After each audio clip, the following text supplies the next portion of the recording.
আল্লাহর জমিনে আল্লাহর দিনকে বিজয়ী করতে যে কাফিরদের বিরুদ্ধে সশস্ত্র সংগ্রামে যে মুমিন ব্যক্তি নিহত হয় তাকে শাহিদ বলা হয়। শহীদ শরীফুদ্দীন হাদি তিনি মরেন নাই, তিনি যোগ যোগ ধরে বেঁচে থাকবে এদেশের মানুষের অন্তরে। কিন্তু সমস্যা হচ্ছে এক শ্রেণীর মানুষ শহীদ শরীফ ওসমান হাদিকে শহীদ বলতে তারা রাজি নয়। তারা বলে তিনি শহীদ হননি। কেউ কেউ আবার এটাও বলে যাকে তাকে শহীদ বলাও ঠিক না। আসলে কি শহীদ ওসমান হাদি তিনি শহীদ হয়েছে, তাকে শহীদ বললে সমস্যাটা কোথায়? যাদের শরীফ ওসমান হাদিকে শহীদ বলতে সমস্যা হয়, আজকের এই ভিডিওটি শুধুমাত্র তাদের জন্য। শহীদ শরীফ ওসমান হাদি কোনো ব্যক্তিগত কারণে শহীদ হননি। বাবার সম্পত্তি রক্ষা করার জন্য তিনি শহীদ হননি। ভাই হয়ে ভাইয়ের সম্পত্তি রক্ষা করার জন্য তিনি শহীদ হননি। তিনি শহীদ হয়েছেন দেশকে ভালোবেসে, দেশের জন্য। তিনি শহীদ হয়েছে সত্যের পথে থাকার জন্য। তিনি শহীদ হয়েছে হক কথা বলার কারণে। তিনি শহীদ হয়েছে অন্যায়ের বিরুদ্ধে মোকাবেলা করার কারণে। তিনি শহীদ হয়েছে জুলুমের বিরুদ্ধে মাথা উঁচু করে দাঁড়াবার কারণে। তাহলে তাকে শহীদ বলা নিয়ে এত প্রবলেম কেন?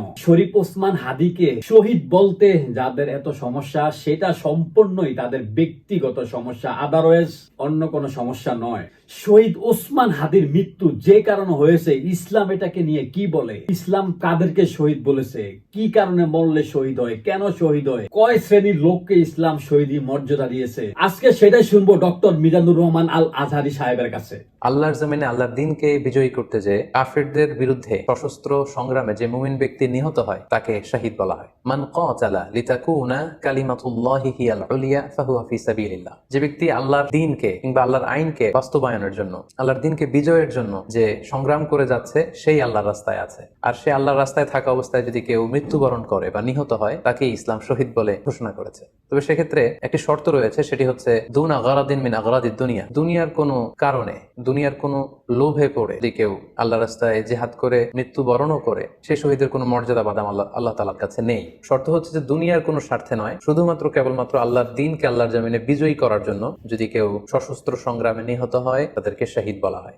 বেসিক্যালি ইসলামী শরিয়াতে শহীদ দুই ধরনের। একটা হচ্ছে শাহিদুদ দুনিয়া ওয়াল আখিরা, যারা আল্লাহ রাস্তায় নিহত হয়েছে তারা। আরেকটা হচ্ছে শাহিদুল আখিরা, যারা দুনিয়াতে আল্লাহ রাস্তায় নিহত হয়নি কিন্তু পরকালে তারা শাহাদাতের মর্যাদা লাভে ধন্য হবে। প্রথম প্রকার হচ্ছে শাহিদুদ দুনিয়া ওয়াল আখিরা, যেটাকে আমরা বলি শাহাদাতে হাকিকি, মানে প্রকৃত শহীদ। এরাই হচ্ছে মূলত শহীদ। এদেরকে আল্লাহ তাআলা মৃত বলতে নিষেধ করেছেন। আল্লাহ তাআলা বলেছেন ওয়ালা তাকুলু লিমান ইউকতালু ফি সাবিলিল্লাহি আমওয়াত বাল আহইয়া ওয়ালাকিন লা তাশউরুন। যারা আল্লাহর রাস্তায় জীবন দিয়ে নিহত হয়েছে তাদেরকে তোমরা মৃত বলো না, বরং তারা জীবিত। অন্য এক আয়াতে এসেছে বাল আহইয়াউন ইনদা রাব্বিহিম ইউরযাকুন। তারা জীবিত এবং আল্লাহর কাছে তারা রিজিক প্রাপ্ত। আল্লাহ তাআলার পক্ষ থেকে তারা রিজিক প্রাপ্ত। তাদের মর্যাদা আল্লাহ তাআলার কাছে এত বেশি যে তাদেরকে নিহত হওয়ার পরে কোনো জানাজার আগে গোসল দিতে হয় না। তাদের রক্তাক্ত দেহটাকেই সরাসরি জানাজার পরে দাফন করে দিতে হয়, কেননা সেই ঝরঝরে রক্ত নিয়ে তারা সেদিন কিয়ামতের দিবসে আল্লাহ তাআলার দরবারে তারা হাজির হয়ে যাবে। এই শাহাদাতে হাকিকি বা প্রকৃত শহীদ ছাড়াও আরো অনেক মৃত ব্যক্তিকে আল্লাহ রাসূল সাল্লাল্লাহু আলাইহি ওয়াসাল্লাম শহীদী মৃত্যুর সুসংবাদ দিয়েছেন। তারা জিহাদে অংশগ্রহণ করেনি, তারা কাফিরদের আঘাতে নিহত হয়নি, তারা প্রকৃত শহীদ নয়, কিন্তু কিয়ামতের দিন তারা শাহাদাতের মর্যাদা লাভ করবে। তারা কারা?